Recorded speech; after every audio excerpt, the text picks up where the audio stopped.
What's going on out there, American truckers? How's everybody doing? Hope everybody's staying safe, being careful, and all that bad weather that's coming through the country right now. It's been a little rough over the last 2 or 3 days. Saw one of the other channels hit some high winds, I think in Wyoming. He ended up having to stop. Hope y'all are being careful. Anyway, today's video is going to be about, I was going to tell you, a couple of days ago I ran into an Alliance driver who was having a hard time, and I bought him dinner, talked to him a little bit, tried to reassure him that he can do better, do some research, and that there are better options out here than what he's doing. Anyway, that's about all there is to that story. I'm going to leave it alone. But I am going to tell y'all about my first year driving, and why, y'all may have noticed I have several videos exposing Stevens Transport. When y'all get through listening to this one, y'all are going to understand why.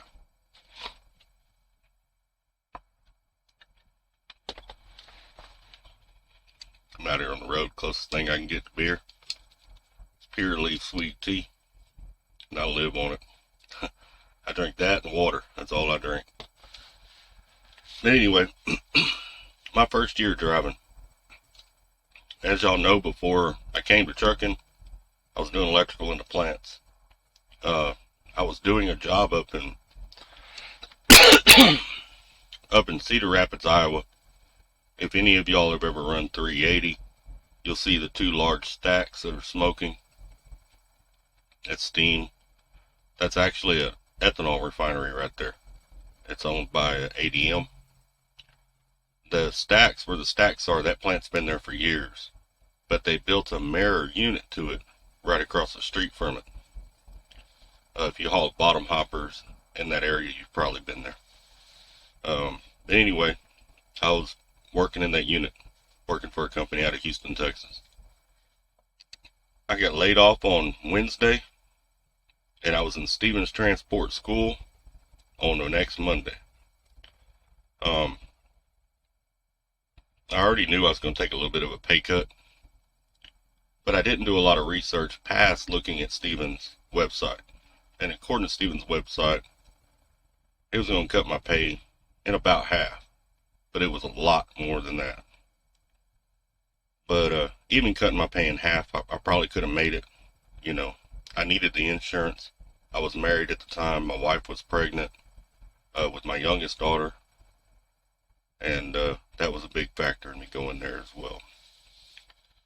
Anyway, I go to Stevens School. I go through there 3 weeks, and I had quite a bit of money saved up. I was used to making about 100, maybe between 100 and 100 and a quarter a year. So, going through the school and everything, I lived just fine, but I was trying to save as much as possible and taking care of my wife at home and my stepdaughter and my daughter to be, the one that was coming. I went through that 3-week school. I went out with a trainer, and back then you had to go with 2 trainers. You had a beginning trainer and then a finish trainer.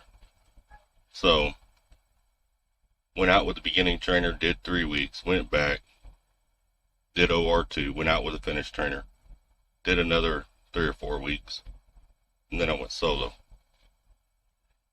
But anyway, I'm going to fast forward. Alright. My first year solo at Stevens Transport, as a company driver now, I didn't lease until my 2nd year. And I worked for Stevens for 4 years. But my first year solo, I made $17,000.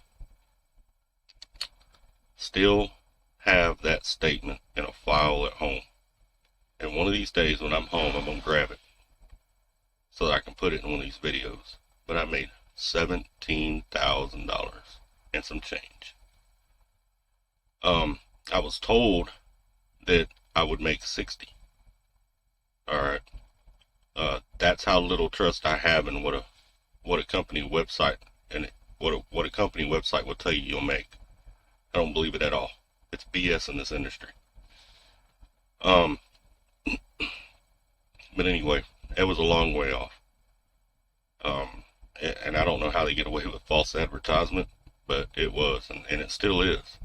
They tell them guys, and most of them are coming from jobs like out of warehouses, and to them, even though they're used to making 20,000 a year, probably in a warehouse now, maybe a little more. So yeah, it is more money to them. But coming from where I came from, that was a shocker. 17,000. You know, um, I was used to making a whole lot more than that. That was about probably 6 weeks, 6 weeks pay, working electrical in the plants, and I stuck with it because one, the economy was bad, so there wasn't a whole lot of work in what I came from. Number two, I really enjoyed trucking and all that kind of stuff. But anyway, now that you know what I made that year, let me rewind. I finished training. I get in my own truck. I start doing my own thing, right? I still get frustrated with this story to this day. But I start doing my own thing. And I had been out, oh man, I hadn't been home in like 4 months, something like that. I didn't go home but twice my first year at Stevens. I stayed on the road. That's another thing. I stayed out there and I made $17,000 for the year. That's why there ain't no love here for Stevens Transport at all. None whatsoever. They don't care about their drivers. They're going to do the bare minimum, and that's it. But anyway, my first time going home, my wife was still in Cedar Rapids, or actually Iowa City, which is right there by Cedar Rapids. Her mom had lung cancer, and my daughter had not yet been born. She wasn't born yet my first time I went home. She was just barely pregnant whenever I left. But she was going to be born pretty soon. But I went home. I just couldn't handle any more on the road. I was broke. Bills were behind at the house. But I'd been sending everything I had home. I was living on ramen noodles and Vienna sausages out here. Literally, that's all I ate every day. I was sitting in the meat patch all the time, sometimes for 4 or 5 days. And I was down, man. I mean, I was depressed. Um, there was even a couple times I didn't know what point I had in life anymore. I mean, it felt like I was drowning. I don't know if any of you have ever been there in that situation, but it sucks. Well, I go home, and I wanted to surprise my wife, and I parked my truck at the Walmart right there off of I-80 there in Iowa City. I don't know if they still allow truck parking. They used to, but if not, there's also a Menards there in Iowa City that does allow truck parking. So keep that in mind if you're ever in that area. But anyway, I catch a taxi cab because this back in the day, Ubers weren't real popular. But I don't think we had Ubers yet up there. Caught a taxi cab home. I walked through the door and everything was gone. My apartment was empty. We were living in College Park Apartments. And mind you, she had been talking to me every evening and texting me throughout the day. And I was sending every bit of money that I had, every extra dollar was going to the house. I was smoking Bugler cigarettes and eating ramen noodles and Vienna sausages. And sometimes wasn't even getting that. Back then the cash advances were a lot smaller and it was hard. It was hard to live out here, I'll tell you that. I sat there kind of confused. I mean, there wasn't nothing in the house. Nothing. So I text her, and her name's Carrie. Text Carrie, I said, hey, What's up? She said, what's up? I said, where you at? She says, I'm at the house. Okay. I said, that's funny. She said, what's that? I said, because I'm at the house. Silence. She blocked my number instantly. It's like, oh, crap. So I go downstairs and I get with the landlord. And I told her, I said, how long has our apartment been empty? She said, well, as far as I know, you still live there. I said, yeah. She said, but Carrie notified me she was moving out right about the time you left and went to school. Now, mind you, I went through school, plus I had ran several months. But, I said, okay. I said, pretty quick, huh? She said, yeah. Within a couple of weeks of me leaving, I guess she had moved out. She had been working for Siva, I believe. They make medical supplies or something like that. Well, when I took off and the money wasn't coming in, she bounced off with one of the dudes she worked with.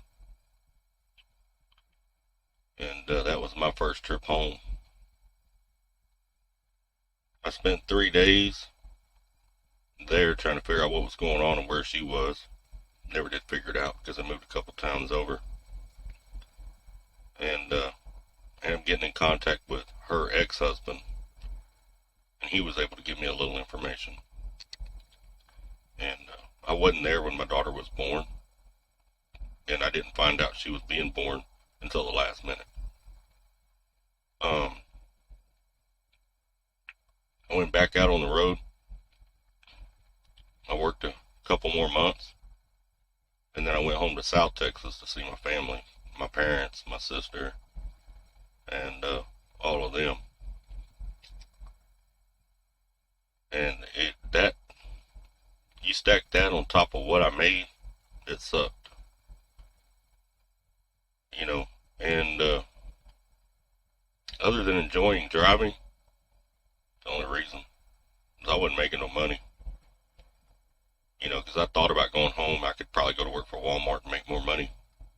But I enjoyed driving, and I didn't have anything to go home to now. And that was a rough year. So when I see these Stevens transport drivers out here, I don't care what they tell you. I don't care what they tell me. I get them lie to me all the time. I know what they make. Not only do I know what they make because I worked there for 4 years. I was a company driver for a year. I leased for 3. I was a trainer for 3. There's nothing you're going to do there in a truck that I haven't done. I know what they make. You know, and a lot of times that there's a bunch of them here on YouTube. And you'll see them talking good about Stevens, and I'll watch their videos. And I don't know if they're trying to convince themselves or what, but it's the way it comes off. It comes off like they're trying to convince themselves. But, man, I ain't got no love for that company. The only thing I used to say good about Stevens Transport was their training program. Back in the day, it was really good. A student driver had to run 8,500 miles. They had to do 3 mountains, 2 without a jake, 1 with a jake. They had to bump a dock in all 5 regions of the country before they could finish training. Even if they hit their 8,500 miles, if they hadn't bumped a dock in the Northeast, they did not graduate. Now, that's even gone. All they got to do now is 240 hours, and they're done. There's no other requirements. You know, so they could run on one of their local trucks bouncing back and forth between Dallas and Houston. Never see mountains, never see snow, and still pass. I know a lot of people still there. I know a lot of people in the office that are still there, that still speak to me. And they always laugh, because even they know that company ain't meant for making money. It's not what it's meant for. It's a training company, period. Get your training, get out. That's all it's for. It's a foot in the door. But back in those days, it worked for some people. Because, like, if you lived in far South Florida, Stevens back then was one of the only companies you could work for. Nowadays, there's a few companies that'll hire you down there, so that's not even true anymore.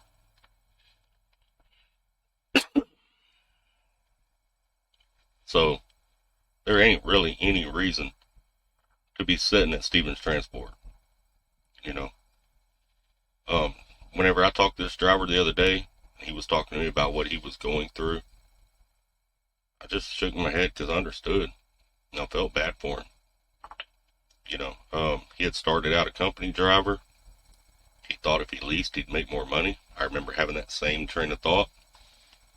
Now that he's leasing, he's still not making more money. And he's paying all them bills and everything.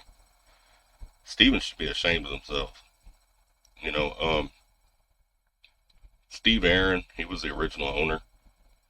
He perfected, I mean, absolutely perfected the art of getting as much work out of a person for as little as possible.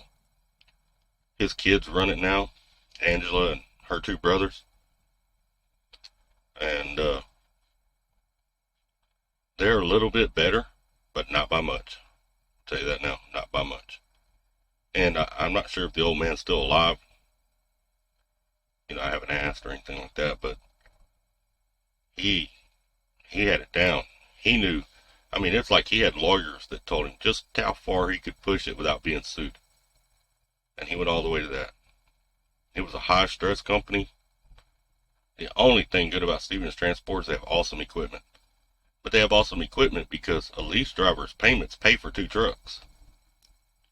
Plus, the lease driver doesn't get all of the fuel surcharge, so they're paying for part of the fuel in a company truck, too. So, yeah, of course, they got nice equipment. Your lease drivers are paying for it, not Steve Aaron. You know, their business model is on point. I mean, it's probably the best business model in a trucking company for profitability for the company there is out here. But the drivers don't stay. Their turnover rate's horrible. At the time I was there, Stevens had 22 to 2,500 trucks total. We had 1 yard, 1 terminal. And that was there in Mesquite, Texas, off of Military Parkway. And, oh wow. Stevens probably hired 60 to 70 people a week, probably, right around in there. You start doing the math, they hire more people in a year than they have trucks. That tells you how high the turnover rate is, you know. And every once in a while, I'd run into drivers that have been there for years.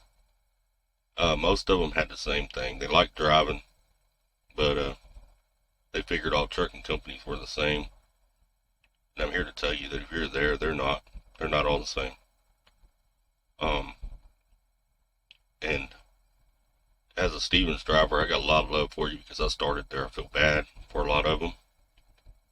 And if you've figured out some secret ingredient to being successful at Stevens Transport, go for it. Have at it, man. I'm not knocking you for it. But I can tell you this.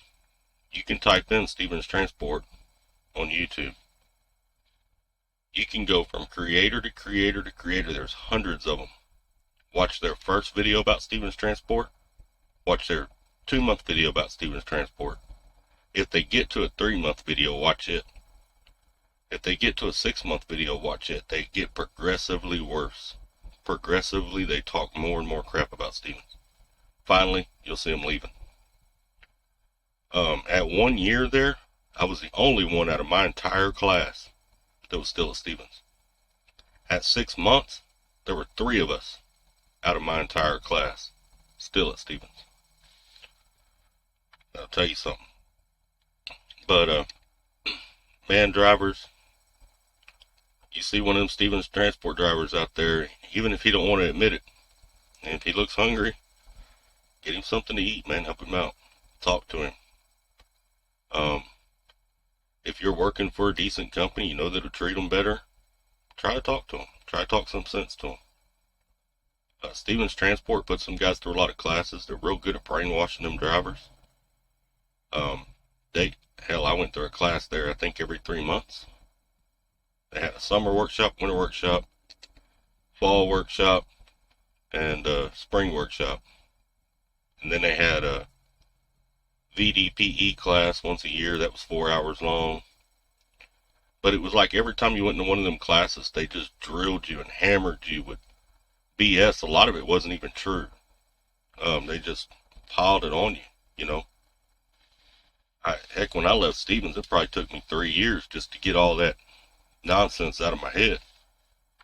So, you know, not saying everything Stevens tells you is a lie, but a lot of it is. A lot of it's BS. But that's the story about my first year at Stevens Transport. To this day, I won't eat ramen noodles. I will not touch them. I won't eat Vienna sausages at all. I used to cut Vienna sausages up and put them in the ramen noodles. You know, and I ain't even gonna lie to you. I ate better locked up off a commissary than I did at Stevens Transport working. That U.S. Express was pretty bad, but I think Stevens was the worst. Definitely the most stressful company I ever worked for. Anyway, I hope y'all are staying safe out there. That's a little piece of my private life. Now y'all know about my first year. Y'all know about why I hate Stevens Transport so much. And I would have I tried to talk that driver into getting on the film, you know, recording him, interviewing him. But he's getting ready to leave Stevens, and he didn't want any retaliation from them. And I get it, you know. I respect that. And I could tell looking at his eyes, man, that he was just depressed. He done given them their all, man, and wasn't getting nothing, wasn't getting nowhere. He didn't talk about his personal life at home, so I don't know what all he was going through there. But definitely what he was going through on the road wasn't good. So, y'all share this video, get it out there, you know, especially with people who are thinking of coming into the industry. I did make a video on some companies that I thought were really good, that'd be a whole lot better than Stevens Transport at getting your training in if you're thinking about coming into trucking. If you're married and thinking about coming into trucking, I dang sure wouldn't go there. That's a real good way to end up divorced. Nothing bad against women, you know, but when the money leaves, a lot of times so do they. It's just the way it goes. You know, and you have to keep that in mind. That's just part of life. But anyway, y'all stay safe. Be kind to one another. Remember, we're all family out here. By the way, I'm in Lenoir City at the moment. If you're in Lenoir City or going to be coming through Lenoir City this evening, hit me up on Discord. I'll leave a link to Discord in the description. You can text me directly on it. It'll bing on my phone. I'll hit you back if I'm awake, and I'll meet up with you. I'm going to be leaving here probably about 3 in the morning. Anyway, y'all stay safe, be kind to one another, and keep trucking.